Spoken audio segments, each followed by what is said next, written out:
संपूर्ण विश्व एक परिवार। आज का हमारा प्रकरण है समाधि के लाभ। ये प्रकरण नंबर 14 है। मैं आ गया गुरुजी। मेरा लज्जित चेहरा मेरे मनोभावों को अधिक स्पष्टता से व्यक्त कर रहा था। चलो रसोई घर में चलकर खाने के लिए कुछ देखते हैं।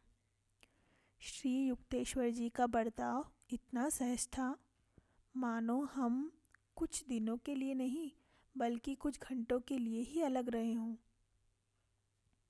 गुरुदेव, मेरे द्वारा आश्रम के कर्तव्यों को अचानक छोड़कर चले जाने से आपको अवश्य निराशा हुई होगी। मुझे तो लगा था आप मुझ पर क्रोधित होंगे। नहीं, बिल्कुल नहीं। क्रोध केवल इच्छा के अवरोध से उत्पन्न होता है। मैं कभी दूसरों से कोई अपेक्षा नहीं रखता, इसलिए उनका कोई भी कार्य मेरी इच्छाओं के विपरीत नहीं हो सकता। मैं अपने किसी स्वार्थ के लिए तुम्हारा उपयोग कभी नहीं करता। मैं तो केवल तुम्हारे सच्चे सुख में ही खुश हूँ। गुरुदेव, दिव्य प्रेम के बारे में मैंने केवल सुना ही था और कुछ धुंधली सी कल्पना कर सकता था, परंतु आज आपके देवता स्वरूप उदाहरण में मैं उसका प्रत्यक्ष दर्शन कर रहा हूँ। संसार में तो यदि पुत्र भी पिता को पूर्व सूचना दिए बिना उसका काम छोड़कर चला जाए तो पिता उसे आसानी से क्षमा नहीं करता, परंतु आप में क्रोध तो क्या, जरा सी नाराजगी का भी लवलेश मात्र नहीं है। जबकि मेरे कई काम अधूरे छोड़ जाने से आपको भारी असुविधा हुई होगी। हम दोनों ने एक दूसरे की आंखों में देखा। दोनों के ही नेत्रों में अश्रु भर आए थे। आनंद की एक लहर ने मुझे निमग्न कर दिया। मुझे यह बोध हो रहा था कि मेरे गुरु के रूप में साक्षात भगवान मेरे हृदय के प्रेम की सीमित उत्कंठाओं को विराट प्रेम में विस्तारित कर रहे थे। कुछ दिन बाद एक दिन सुबह में गुरुदेव के खाली बैठक कक्ष में बैठ गया।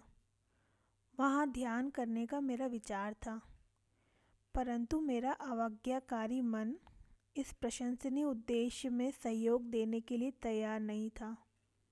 विचार ऐसे बिखर रहे थे जैसे किसी शिकारी के आते ही पक्षी बिखर जाते हैं। मुकुंद, दूर की एक बालकनी से श्री युक्तेश्वर जी की आवाज़ आई। मेरे विचार जितने विद्रोही थे उतना ही विद्रोही अब मैं भी बन गया। गुरुदेव सदा मुझे ध्यान करने को कहते हैं। मैं अपने आप से बड़बड़ाया। उन्हें मालूम है कि मैं यहाँ किस लिए आया हूँ। अब उन्हें मेरे प्रयास में बाधा नहीं डालनी चाहिए। उन्होंने फिर मुझे बुलाया। मैं चुप ही बैठा रहा। तीसरी बार जब उन्होंने फिर पुकारा तो उनके स्वर में कठोरता आ गई थी। मैं ध्यान कर रहा हूँ गुरुजी, मैं विरोध में चिल्लाया। मैं जानता हूँ तुम कैसा ध्यान कर रहे हो, मेरे गुरु ने उधर से कहा। आंधी में उड़ रहे पत्तों के समान बिखरे मन से यहाँ मेरे पास आओ। प्रयत्न में विफल रहने और भेद खुल जाने पर मैं खिन्न मन से चुपचाप उनके पास जाकर खड़ा हो गया। नादान बच्चे, तुम्हें जो चाहिए वह पर्वत तुम्हें नहीं दे सकते, गुरुदेव स्नेह भरे सांत्वना देते स्वर में बोल रहे थे। उनकी शांत दृष्टि अथाह बन गई थी। तुम्हारे हृदय की लालसा अवश्य पूरी होगी। श्री युक्तेश्वर जी कदाचित ही कभी गूढ़ भाषा में बोलते थे। मैं असमंजस में पड़ गया। उन्होंने धीरे से मेरी छाती पर हृदय के ऊपर थपथपाया। मेरा शरीर निश्चल होकर जमीन से चिपक गया। श्वास तेजी से फेफड़ों से बाहर खिंच गया, मानो किसी महाकाय चुंबक ने उसे खींच लिया हो। आत्मा और मन तत्क्षण शरीर के बंधन से मुक्त हो गए और किसी प्रवाहमान तीक्ष्ण तेज के समान मेरे शरीर के रोम रोम से बाहर बहने लगे। स्थूल शरीर मृतवत हो गया, फिर भी अपने तीव्र बोध में मुझे यह भान हो रहा था कि मैं कभी भी पूर्ण रूप से जीवित नहीं था। पहले अपने अस्तित्व का मेरा बोध अब संकुचित रूप में केवल मेरे शरीर तक ही सीमित नहीं था, बल्कि मेरे चारों ओर व्याप्त अणु परमाणुओं में फैल गया था। दूर सड़कों पर चल रहे लोग मेरी अपनी ही सुदूर स्थित परिधि पर चलते प्रतीत हो रहे थे। भूमि की धुंधली पारदर्शिता में पेड़ पौधों की जड़ें दिखाई दे रही थी। उनके अंदर चल रहे रस प्रवाह का भी मैं स्पष्ट अवलोकन कर रहा था। आसपास का पूरा क्षेत्र मेरे सामने अनावृत हो गया था। केवल सामने ही देख पाने वाली मेरी साधारण दृष्टि अब चतुर्दीर्घदर्शी विशाल मंडलाकार दृष्टि में परिवर्तित हो गई थी, जो सर्वदर्शी भी थी। अपने मस्तक के पीछे से मैं रायघाट लेन में दूर चलते फिरते लोगों को देख रहा था, और एक श्वेत गाय को भी मैंने वहां देखा, जो धीरे धीरे आश्रम की ओर आ रही थी। जब वह आश्रम के खुले द्वार पर पहुंच गई तो मैंने उसे ऐसे देखा मानो अपनी दो स्थूल आंखों से देखा हो। जब वह आश्रम के अहाते की दीवार के पीछे चली गई तब भी मैं उसे स्पष्ट देख रहा था। मेरी विशाल दर्शी दृष्टि में दिखने वाली सारी वस्तुएं तेज चलने वाले चलचित्रों की भांति कंपित और स्पंदित थी। मेरा शरीर, गुरुदेव का शरीर, चारों ओर से खंभों से घिरा आश्रम का चौक, फर्नीचर और फर्श, पेड़ पौधे और धूप यदा कदा उग्रता से स्पंदित होते रहे, जब तक कि सब कुछ प्रकाश सागर में विलीन नहीं हो गया। ठीक वैसे ही जैसे पानी भरे गिलास में चीनी डालने के बाद उसे हिलाने से वह पानी में घुल जाती है। सब कुछ अपने में विलीन कर लेने वाला यह प्रकाश बीच बीच में आकार धारण कर लेता था, फिर वह आकार उसी प्रकाश में विलीन हो जाता था। प्रकाश और स्थूल आकार पर्याय क्रम से एक दूसरे में रूपांतरित होकर सृष्टि के कार्य कारण सिद्धांत को स्पष्ट कर रहे थे। मेरी आत्मा के शांत अनंत तट पर सागर के समान आनंद उमड़ पड़ा। मैंने अनुभव किया कि ईश्वर का स्वरूप अक्षय आनंद है। उसका शरीर प्रकाश के असंख्य तंतु है। मेरे अंदर उमड़ती दिव्य ज्योति ने विस्तृत होते होते नगरों, महाद्वीपों, पृथ्वी, सूर्यमंडल, तारामंडल, निहारिका पुंज और अंतरिक्ष में प्रवर्तमान ब्रह्मांडों को अपने में समा लिया।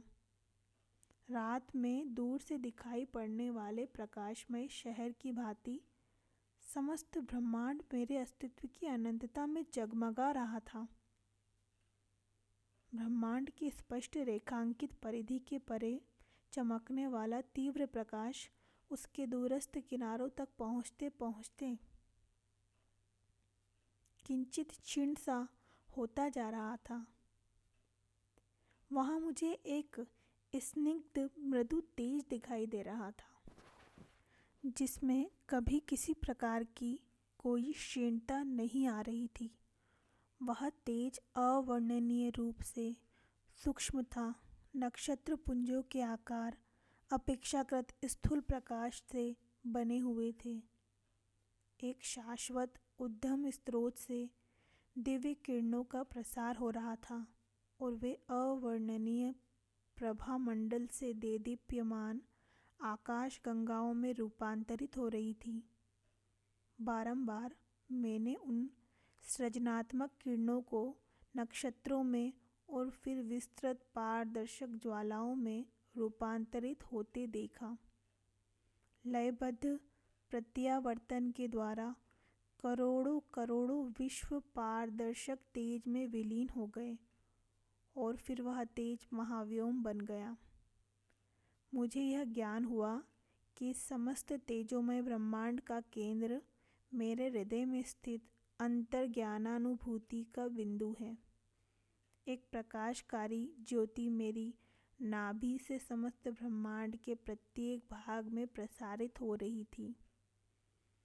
परमानंदमय अमृत मेरे अस्तित्व के कण कण में पारे के प्रवाह की भांति व्याप्त हो रहा था। ईश्वर की सृजनात्मक ध्वनि को, ब्रह्मांड के प्रेरक यंत्र की ध्वनि को मैं ओम की झनकार में प्रतिद्वंदित होते सुन रहा था। अचानक श्वास मेरे फेफड़ों में लौट आया। लगभग असह्य निराशा के साथ मैं जान गया कि मेरी विराट असीमता लुप्त हो गई थी। फिर एक बार मैं अपमानास्पद देह पिंजड़े में आबद्ध हो गया, जिसमें ब्रह्म को आसानी से कोई स्थान नहीं मिल सकता। घर से भागे बालक की भांति मैं अपने विराट दिव्य धाम से भाग आया था और अपने आप को मैंने एक संकीर्ण पार्थिव देह के क्षुद्र पिंजड़े में कैद कर लिया था। मेरे गुरु मेरे सामने निश्चल खड़े थे। लंबे समय से मुझे जिस ब्रह्म चैतन्य के अनुभव की उत्कट लालसा थी, वह अनुभव उन्होंने मुझे प्रदान कर दिया था। दरअसल बात यह थी कि मैं श्री युक्तेश्वर जी से जिद कर रहा था कि मैं हिमालय में जाकर, पहाड़ों में जाकर के ध्यान करना चाहता हूँ, जिससे कि मैं ब्रह्म चैतन्य को देख सकूँ और सत्य की पहचान कर सकूँ। उसी पर मैं उनसे थोड़ा रुष्ट था और ये सारी घटना इस तरह से उत्पन्न हुई। उनके प्रति कृतज्ञता व्यक्त करने के लिए जैसे ही मैं उनके सामने साष्टांग दंडवत करने लगा, तो रोककर उन्होंने मुझे सीधा खड़ा कर दिया और शांत भाव से बोले, तुम्हें परमानंद में डूबे नहीं रहना है। तुम्हारे लिए अभी जगत में बहुत सा काम करना बाकी है। आओ बरामदे में पहले झाड़ू लगाते हैं और फिर गंगा किनारे घूमने चलेंगे। मैं एक झाड़ू लाया। मैं जानता था कि गुरुदेव मुझे संतुलित जीवन की शिक्षा दे रहे थे। शरीर के अपने दैनिक कर्तव्यों का निर्वाह करते हुए आत्मा को विश्वोत्पत्ति के रहस्यों को अपने में समाते हुए विस्तारित होते रहना चाहिए। बाद में जब श्री युक्तेश्वर जी और मैं घूमने निकले, तब भी मैं अनिर्वचनीय आनंद में विभोर था। मैं हम दोनों के शरीरों को प्राण शक्ति से बने चित्रों के रूप में देख रहा था, जो प्रकाश से बनी एक नदी के किनारे प्रकाश के ही बने एक रास्ते पर चल रहे थे।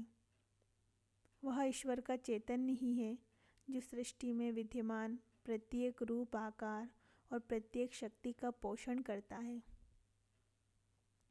और उसे आधार देता है। फिर भी वह स्वयं स्पंदनशील प्रतिभासिक सृष्टि से परे परमानंदमय असृष्ट महाशून्य में इन सब से पृथक अलिप्त रहता है। गुरुदेव समझा रहे थे, जो लोग इस भूलोक में आत्म साक्षात्कार प्राप्त कर लेते हैं, वे भी इसी प्रकार का द्विविध जीवन जीते हैं। विवेक और निष्ठा के साथ जगत में अपना कार्य करते हुए भी वे अपने आंतरिक परमानंद में निमग्न रहते हैं। ईश्वर ने अपने अस्तित्व के असीम आनंद से ही सब मनुष्यों की सृष्टि की है। यद्यपि वे शरीर में कष्टप्रद रूप से आबद्ध हैं, फिर भी ईश्वर यह अपेक्षा करते हैं कि उसकी प्रतिमूर्ति स्वरूप बने मानव इंद्रिय बोध से उत्पन्न सीमित व्यक्तित्व से ऊपर उठकर उसके साथ पुनः एकात्म स्थापित कर लें।